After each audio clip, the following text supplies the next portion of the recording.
Alléluia, bonjour mes frères et sœurs en Christ, bienvenue sur notre plateforme, ce que nous appelons les ambassadeurs du Christ. Ça c'est donc notre église en ligne. J'espère que vous avez passé un bon moment durant la Noël. Alors là nous sommes maintenant donc sur le pas de finir l'année 2020 et nous allons bientôt entamer la nouvelle année 2021. Alléluia. Donc aujourd'hui, c'est un privilège que le Seigneur nous a donné encore de venir chez vous avec l'évangile du Dieu vivant. Alléluia. Alors, avant donc de commencer, j'ai ce thème-là, c'est en anglais, ça veut dire que Joy to the world, joy to the world, the Son is born. Ça veut dire que joie dans le monde parce que le Seigneur est né. Jésus est né, il nous a apporté la joie. Pourquoi? Parce qu'il est venu pour faire trois choses et c'est ce que nous allons parler aujourd'hui. Alors, on va écouter cette chanson, c'est une très bonne chanson, c'est les hymnes. Donc, alors, un, deux, partons.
Alléluia. Voilà, donc c'était un peu ça la chanson. Ça veut dire que joie dans le monde parce que le Seigneur est venu. Il est venu pour nous apporter la joie, la délivrance. Jésus est venu pour faire trois choses, chers amis. Un, c'était d'abord de nous réconcilier avec le Seigneur. La première des choses, il l'a fait par le pardon de nos péchés, par le sang qui a jailli sur la croix de Golgotha.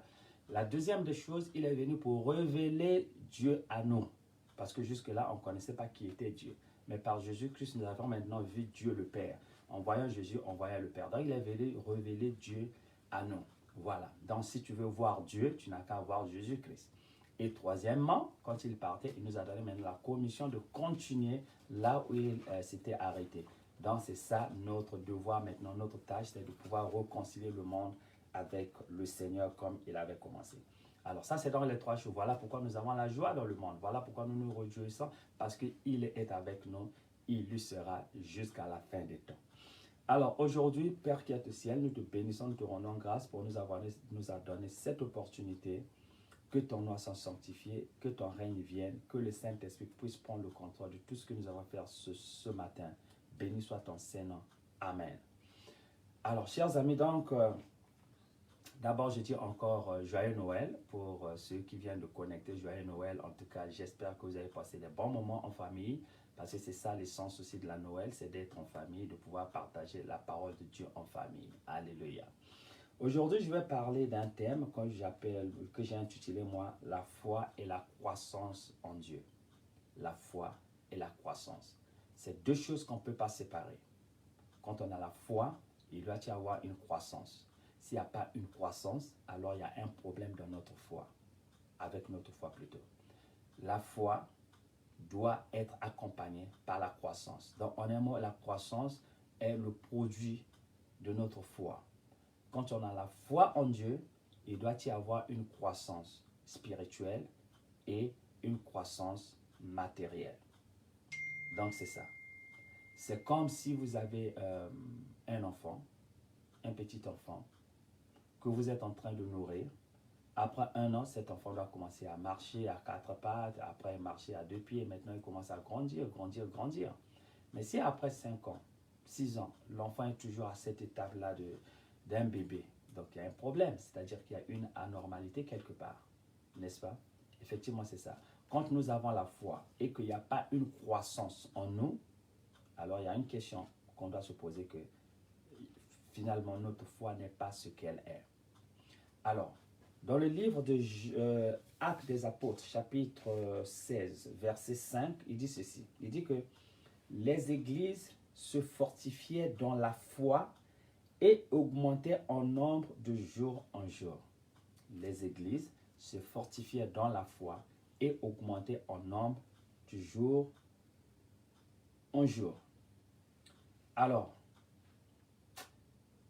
l'histoire c'est quoi? L'histoire c'est que l'apôtre Paul et Silas et Timothée avaient décidé de repartir voir les églises où ils avaient visité auparavant. Donc, ils étaient partis d'abord. Ils avaient fait un tour dans la région pour visiter les églises là-bas. Ils ont prêché dans ces églises. Ils ont planté les églises au fait. Après, ils ont prêché. Après, quand ils sont revenus au point de départ, ils ont constaté qu'il fallait qu'ils repartent pour revisiter ces églises-là, pour voir comment ces églises se portaient, quoi. Et c'est là où ils sont partis. Quand ils sont partis cette fois-ci, la Bible dit qu'ils sont arrivés et verset 4, il dit qu'en passant par les villes, ils transmettaient les décisions prises par les apôtres et les anciens de Jérusalem, afin qu'on les observe. Et les églises se fortifiaient dans la foi et augmentaient en nombre de jour en jour. Voilà. Donc, quand ils partaient d'un endroit à un autre, ils voyaient que les églises, au fait, la foi était fortifiée.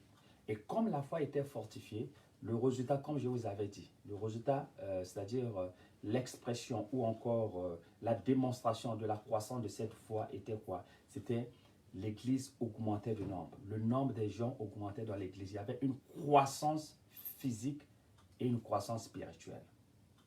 S'il n'y a pas de croissance physique ou spirituelle, notre foi n'est pas forte. C'est-à-dire qu'il y a un problème avec notre foi. Est-ce que réellement nous croyons ou pas? Amen. La foi, c'est quoi? La foi, c'est la croyance en Dieu. On croit en Dieu. N'est-ce pas? On a mis toute notre croyance en lui.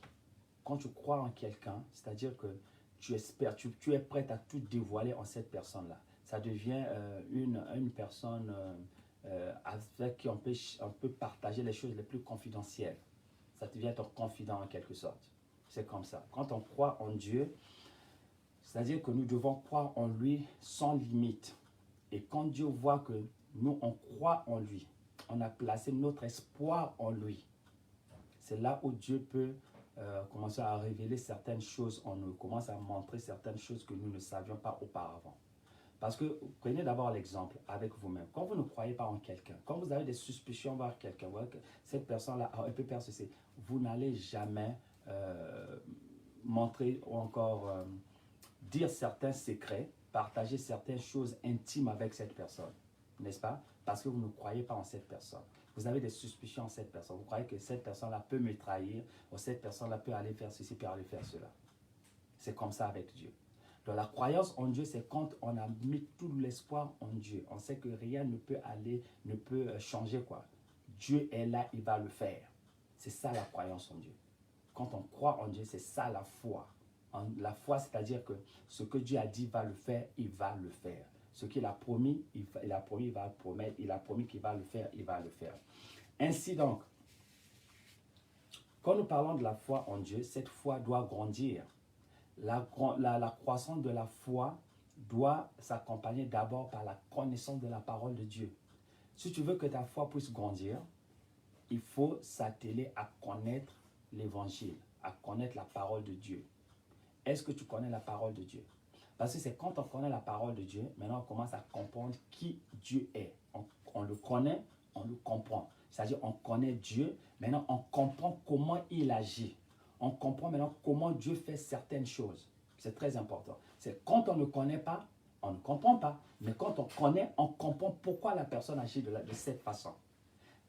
La façon de comprendre la personne, il faut d'abord connaître la personne. Si tu ne connais pas la personne, on ne peut pas comprendre ses agissements, on ne peut pas comprendre pourquoi cette personne fait des choses comme ça. Mais quand on connaît la personne, on étudie la personne, on peut maintenant comprendre, ah, je sais pourquoi cette personne fait ceci. Parce que ceci, parce que cela, parce que cela. C'est la même chose avec Dieu. Dieu nous a donné sa parole. La parole de Dieu, c'est Dieu lui-même. Donc, la Bible doit être la chose la plus inséparable pour nous les chrétiens. C'est dans la Bible qu'on va pêcher de connaître le caractère de Dieu, de connaître les pensées de Dieu, de connaître la volonté de Dieu, de connaître aussi ce que Dieu n'aime pas. Ça, on ne peut que trouver ça dans quoi? Dans la Bible que nous sommes en train de trimballer ça et là. Donc, quand on connaît Dieu, on commence à croître, on commence à grandir dans la foi. Et quand on connaît donc Dieu, la peur doit disparaître. La peur vient, c'est parce qu'on ne connaît pas Dieu. Mais si on connaît que Dieu est le Tout-Puissant, tout, ça veut dire qu'au-dessus de toute chose, Dieu c'est la puissance. Si on connaît ce Dieu-là, on n'a plus peur. On n'a plus peur parce qu'on sait que Dieu est de notre côté. La Bible dit que si Dieu est pour moi, qui sera contre moi? Mais comment? C'est quand on le connaît, quand on le comprend. Donc on connaît Dieu, on comprend Dieu. On comprend ce que Dieu fait. On comprend les agissements de Dieu parce qu'on le connaît. Quand on ne le connaît pas, on ne peut pas le comprendre. Donc nous devons faire de telle sorte que la connaissance de la parole de Dieu devienne notre priorité. Et quand on le connaît, cette parole-là, du coup, on n'a plus peur. La peur vient en entendant les choses négatives. Quand on entend souvent les choses négatives, les gens nous bombardent avec les choses négatives. Là, ça crée la peur en nous. Alors que, c'est-à-dire le courage, la détermination vient en entendant la parole de Dieu, la parole de la force, la parole de la puissance, la parole qui prouve qu'on peut tout faire par le Seigneur Jésus-Christ. C'est ça qui détermine toutes choses. Donc, c'est deux choses comme ça. Dans le monde d'aujourd'hui, qu'est-ce qui se passe? Vous voyez que Satan est en train d'utiliser une tactique que les chrétiens peut-être ne connaissent pas. Satan est en train d'utiliser la technique de la peur. Il est en train de bombarder le monde entier avec les paroles de la peur. Partout, quand tu ouvres la télévision, c'est le Covid-19. Quand tu mets la radio, c'est le Covid-19. Quand tu vas dans les médias sociaux, c'est le Covid-19. C'est la peur qui est en train de mettre dans le monde entier. Et cette peur-là, quand la peur arrive, la peur détruit nos aspirations. La peur détruit notre courage. Alors que depuis les temps anciens, Dieu nous a équipés avec quoi? Sa parole. La parole de Dieu nous donne le courage, la détermination. Mais aujourd'hui, il est en train d'éteindre cette parole-là. Il ne veut pas que la parole de Dieu soit entendue partout, mais parce qu'il prépare quelque chose. Il veut mettre la peur pour détruire le monde. Mais nous, on doit se lever dans la parole de Dieu, dans la foi dans le Seigneur, pour que nous puissions conquérir ce monde-là. Amen. Donc la première des choses, c'est la foi. Et la Bible dit ceci, que les églises se fortifiaient dans la foi. Oui, parce qu'ils connaissaient la parole de Dieu. Plus ils connaissaient la parole de Dieu, plus ils se fortifiaient dans la foi. Plus leur foi devenait encore plus solide, plus dynamique, plus dure. Une foi qui ne chancelle pas, une foi qui est rigide. C'est ça ce qu'il faut faire. Pour nous les chrétiens, notre foi doit être rigide. Elle ne doit pas chanceler. Non, on ne doit pas avoir peur. On doit se lever dans la parole de Dieu tout en sachant que si Dieu est avec nous, aucune chose ne peut être contre nous. Donc, la connaissance de la parole de Dieu est la chose la plus importante. Alléluia. Et quand on connaît la parole de Dieu, maintenant, on commence maintenant à croire en Dieu. On ne peut pas croire en Dieu qu'on ne connaît pas, mais on ne le connaît que par sa parole. Mais comme sa parole nous donne des promesses, nous nous élevons sur ces promesses-là. Les promesses qu'il nous a faites, c'est ça. On se lève sur ces promesses-là. On dit que Dieu a promis, il va faire, il va le faire. Donc, en se levant sur les promesses de Dieu, ça encourage notre foi, ça solidifie notre foi, ça fortifie notre foi. Et comme ça, nous serons inébranlables. Nous serons plus rigides et plus solides dans le Seigneur. Donc ça, c'est la première des choses. Voilà pourquoi il dit que les gens se fortifiaient dans la foi.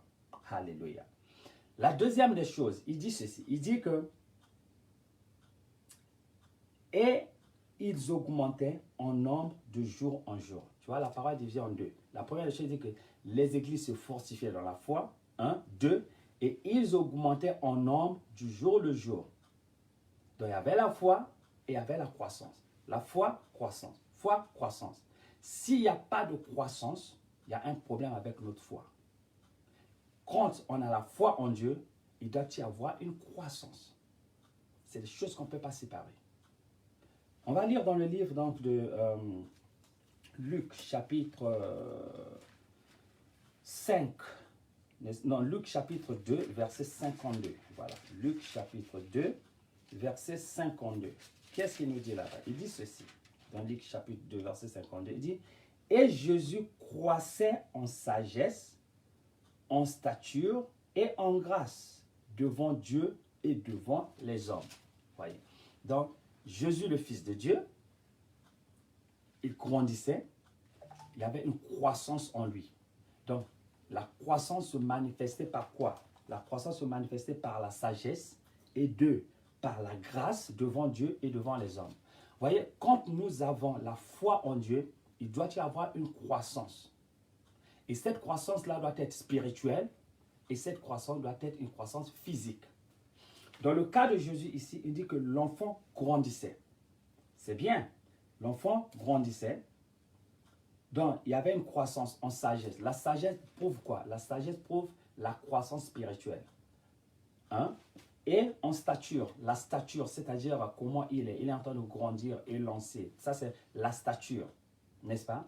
Il y a aussi une stature du point de vue de la grandeur de l'homme, en quelque sorte, c'est-à-dire qui l'homme est, son influence, voilà. La stature peut aussi être l'influence. Mais ici, on parle de la stature physique, c'est-à-dire qu'il grandissait, plutôt on parle des deux statures, la stature qui grandissait physiquement et aussi il grandissait dans son influence. Dans son influence, commençait à prendre de l'ampleur.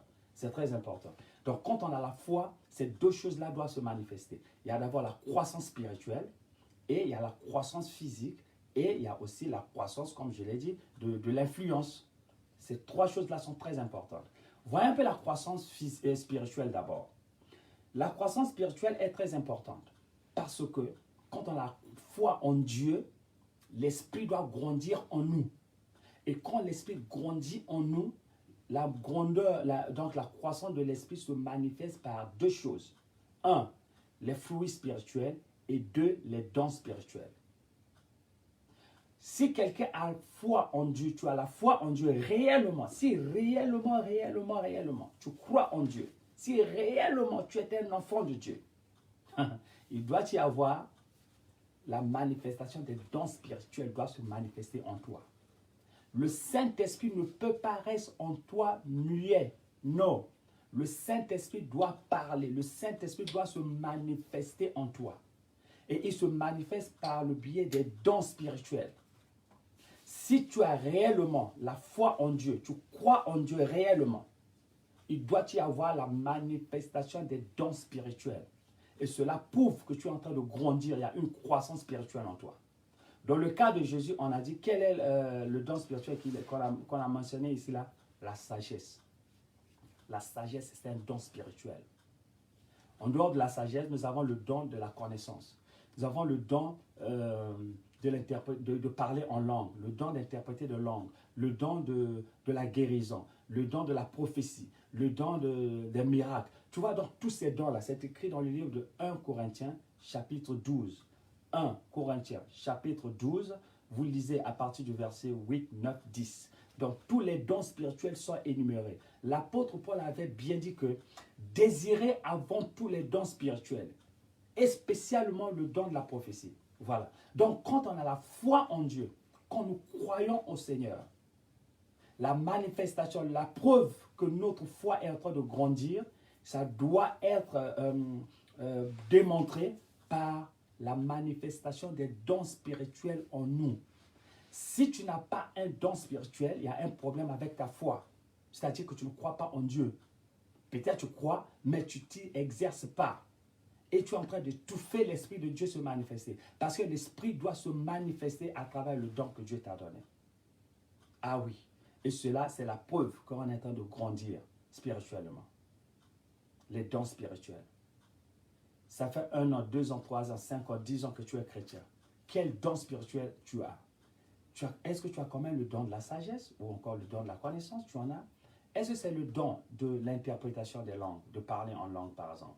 Peut-être que c'est le don de la prophétie. Peut-être que c'est le don de la guérison. Peut-être le don des miracles. Tous ces dons-là.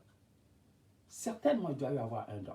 Mais si ça ne se manifeste pas, il faut repartir. Il faut voir encore, est-ce que j'ai réellement la foi en Dieu? Ou encore, ce que je fais, je suis en train de tout faire. Parce que quand nous croyons en Dieu, nous créons un environnement favorable pour permettre à l'Esprit de Dieu de pouvoir se manifester à travers nous. Ça, c'est les dons spirituels. La deuxième chose qui prouve qu'on est en train de grandir dans la foi, c'est la manifestation des fruits de l'Esprit. Alors, les fruits de l'Esprit, ça concerne notre caractère. Ça exhibe la présence de Dieu en nous.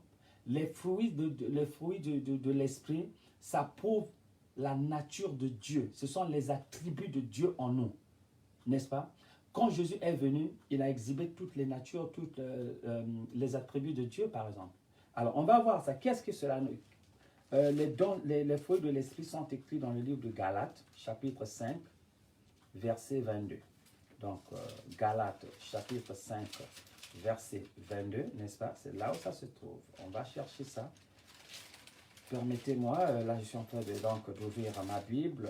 Galates, chapitre 5, verset 22. Voilà, Galates, chapitre 5, verset 22, il dit ceci. Il dit, mais les fruits de l'Esprit, non, mais le fruit de l'Esprit est ceci, l'amour. L'amour, c'est un fruit de l'Esprit. C'est-à-dire que quand on a la foi en Dieu, on doit montrer l'amour, on doit faire preuve de l'amour. Mais si tu n'as pas l'amour en toi, il y a un problème, c'est que tu n'as pas la foi en Dieu. Parce que réellement, si tu as la foi en Dieu, l'amour doit se manifester. Oui. 2, la joie. Il faut avoir la joie en soi. Mais c'est toujours la tristesse, c'est toujours la tristesse. Il y a un problème. Parce que Dieu, ce n'est pas le Dieu de la tristesse, c'est le Dieu de la joie. Ah oui, quand on a foi en Dieu, on doit avoir la joie. On doit avoir la paix. La paix, c'est un fruit de l'esprit. Partout où tu vas, c'est toujours des querelles, c'est toujours des problèmes, c'est toujours des palabres, c'est toujours des trucs comme ça. Non, il y a un problème. C'est que tu n'as pas la foi en Dieu. Parce que si tu as la foi en Dieu, tu dois faire preuve de la paix. Un enfant de Dieu, c'est un créateur de la paix, c'est-à-dire un promoteur de la paix. Tu dois promouvoir la paix. Oui, la paix doit être ta façon de vivre. Partout où tu arrives, les gens doivent être heureux. Oh, tu es arrivé. Oh, regarde la soeur. Oh, regarde le frère. Tu as toujours apporté avec toi la paix. Dieu, c'est le prince de la paix. Jésus plutôt. C'est le prince de la paix. Puisqu'il vit en toi, il doit montrer la paix, mon cher ami. Autre chose, la patience. C'est-à-dire, on doit être patient. On doit être patient. On doit donner du temps que les choses vont s'améliorer. Être patient. Il ne faut pas se précipiter. C'est un signe de la grandeur de la foi. De la croissance plutôt de la foi. La bonté, la même chose. Il faut faire preuve de la bonté dans le milieu où tu vis. La bienveillance, être accueillant, être hospitalier aux gens qui viennent.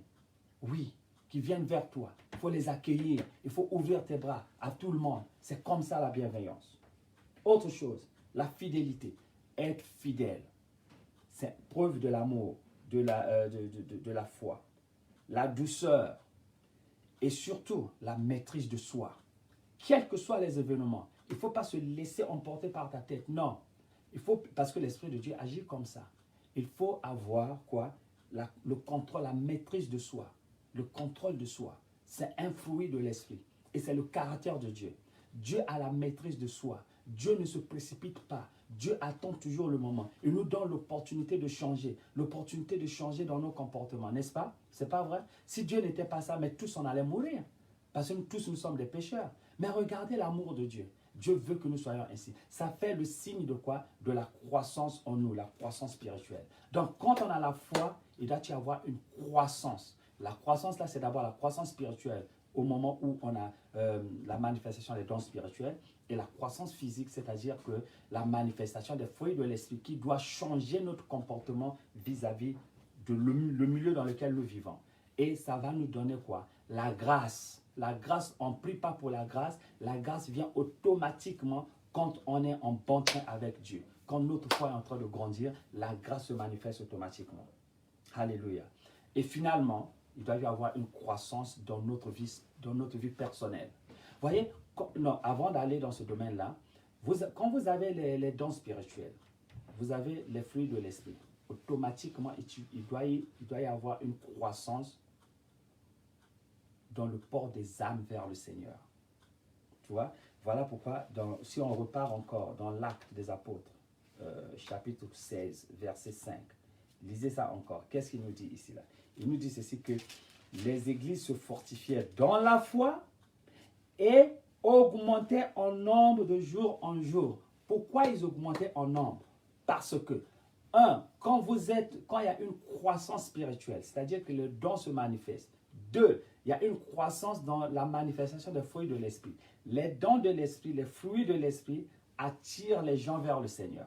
Puisque c'est en toi. Quand tu rentres dans un milieu, tu peux exhiber un don spirituel, par exemple le don de la guérison, ou encore de la prophétie, ou encore le discernement de l'esprit, des trucs comme ça. Les gens sont émerveillés. Oh tiens, ah bon, je ne savais pas. C'est comme ça. Vous voyez? Maintenant, tu leur prouves maintenant les fruits de l'esprit. L'amour, la joie, la paix, la bienveillance. Quand tu vois ça, c'est facile d'attirer les gens vers le Seigneur.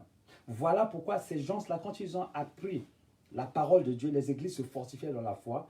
Et comme ils avaient la foi, ils croyaient que Dieu allait tout faire. Ils croyaient en Dieu. Ils partaient maintenant dire à leurs amis que venez, oh Dieu est là-bas, venez à l'église, des trucs comme ça. Et dit que les églises maintenant augmentaient en nombre. Pourquoi? À cause de la foi qui augmentait, et il y avait la manifestation de cette foi-là par les dons spirituels et les fruits de l'esprit qui attiraient les hommes. Depuis que toi et moi nous sommes nés de nouveau, il faut se poser la question de savoir combien de gens j'ai déjà apporté chez le Seigneur. Combien d'âmes j'ai déjà gagné?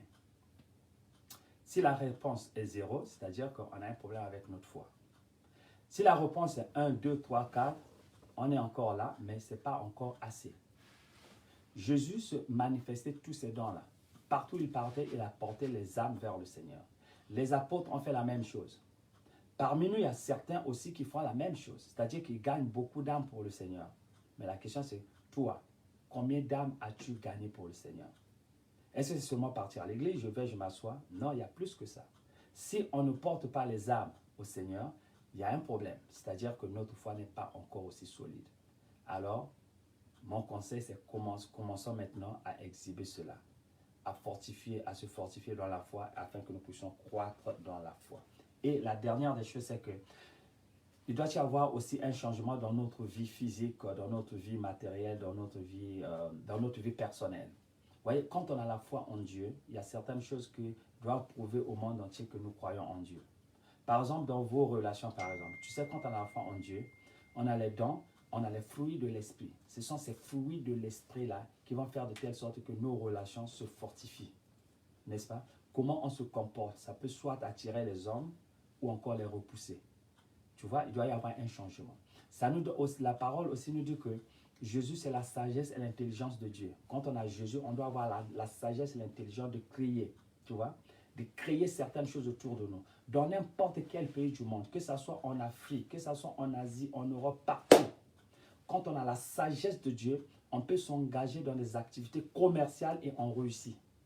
On n'a pas besoin d'avoir des millions d'argent pour commencer. On a le peu qu'on a. Si on a réellement l'intelligence de Dieu, c'est ce que la Bible nous dit dans le livre de Romains, que Jésus est la sagesse et l'intelligence de Dieu. La sagesse qui nous permet de réussir dans les activités que nous devons faire. Oui, partout où on se trouve, c'est la créature de Dieu. Dieu a tout créé. Là où on se trouve, le milieu dans lequel on se trouve, tout est là.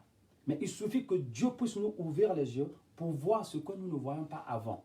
Et on commence, il faut toujours commencer petit, on va augmenter. Mais quand Dieu nous donne cette sagesse, quand on a la foi en Dieu, en principe, il nous donne la sagesse de réussir. Oui, de réussir financièrement, matériellement. Oui, c'est ça dans la Bible. Cherchez les Écritures, vous allez voir que ça existe. Mais sinon, il y a un problème avec notre foi. Est-ce que réellement nous croyons en Dieu ou pas? Mais si réellement nous croyons en Dieu, la prière est celle-ci. Il ne faut pas prier que Dieu, donne-moi l'argent. Ça, ce n'est pas la prière. Dieu, donne-moi ceci. Non, la prière, c'est que Dieu, donne-moi la sagesse et l'intelligence de réussir dans la vie. Donne-moi la sagesse et l'intelligence de réussir dans le commerce que je suis en train de faire. Plus on est avec Dieu, plus cette sagesse-là commence à augmenter en nous. Vous vous rappelez, dans la Bible, il y a un passage où Agar avait pris l'enfant Ismaël au désert, n'est-ce pas?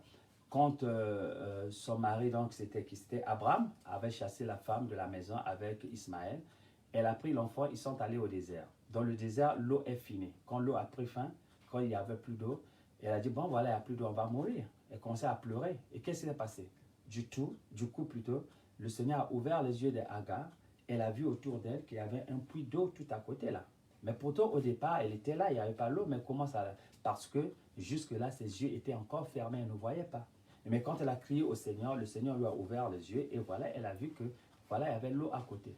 Donc, vous voyez, quand on croit en Dieu, quand on a la foi en Dieu, quel que soit l'endroit où on se trouve, il y a toujours des choses que Dieu a préparées. Et c'est à Dieu de nous ouvrir les yeux de voir ces choses-là. Si tu pries comme ça, tu dis que Dieu ouvre mes yeux pour que je voie ce que tu as autour de moi. Dieu va ouvrir les yeux, tu vas voir ce que tu ne voyais pas avant. Dieu va te donner des idées que tu vas, waouh, je ne voyais pas ça au départ. Voilà donc je peux faire ceci, je peux faire cela, je peux faire ceci. C'est comme ça que ça arrive. Alléluia. On peut trouver dans un endroit où on a tout, mais aussi longtemps que les yeux sont fermés, on ne pourra pas voir. Mais quand on crie au Seigneur que ouvre, et Dieu nous fait voir les choses qu'on ne voyait pas. Donc la foi doit avoir un impact sur notre croissance dans la vie personnelle, physique, matérielle, dans nos relations, aussi dans la vie financière. Voilà. Donc c'est un peu ça, les deux choses que nous devons comprendre, que la foi et la croissance. Quant à la foi en Dieu, il doit y avoir une croissance, aussi bien spirituelle qu'une croissance physique. Mais Dieu veut que nous puissions croire spirituellement parce que c'est là où le tout commence. Quant à les dons de la sagesse, c'est là où le tout va changer. C'est là où la grâce de Dieu sera en nous. Les portes qui étaient fermées avant, ces portes-là doivent s'ouvrir. Partout où on arrive, on voit la grâce de Dieu en nous. Les gens sont obligés de nous accepter à cause de Dieu qui vit en nous. Donc le but, c'est de faire de telle sorte que Dieu puisse habiter en nous en tout et pour tout. Alors mes chers amis, c'est donc tout ce que je voulais partager avec vous cet après-midi. J'espère que vous avez obtenu quelque chose de ceci. Alors prière de partager la vidéo. Peut-être que ces informations-là vont aider quelqu'un qui se trouve dans une situation de désarroi. La personne ne sait pas qu'est-ce qu'il faut faire. Mais aujourd'hui, je vous apprends que la foi en Dieu doit grandir. Et quand elle grandit, il doit y avoir une croissance dans le monde spirituellement et une croissance physiquement. Ça doit aussi affecter votre vie naturelle. Donc, c'est un peu ça ce qu'on tenait à partager avec vous ce soir. Père qui est au ciel éternel, Amen, je te bénis, je te rends grâce pour tous ceux qui ont suivi cette vidéo. Que ta main se repose sur eux dans le Saint-Nom de Jésus-Christ. Que tu puisses leur ouvrir les yeux afin qu'ils puissent voir ce qu'ils ne pouvaient pas voir avant. Que ta grâce se repose sur eux dans le Saint-Nom de Jésus-Christ. Béni soit ton Saint-Nom éternel, Amen. Nous avons ainsi prié. Amen. Alors, donc, on s'arrête là cet après-midi. On se revoit encore la semaine prochaine au Nouvel An parce que là, nous allons maintenant partir dans l'année 2021. Alors, c'est une autre année. Donc, le Seigneur va nous garder, en tout cas, passer les bonnes fêtes de fin d'année et bonne année à tout le monde. À nous revoir la semaine prochaine. Au revoir, à bientôt. Bye bye.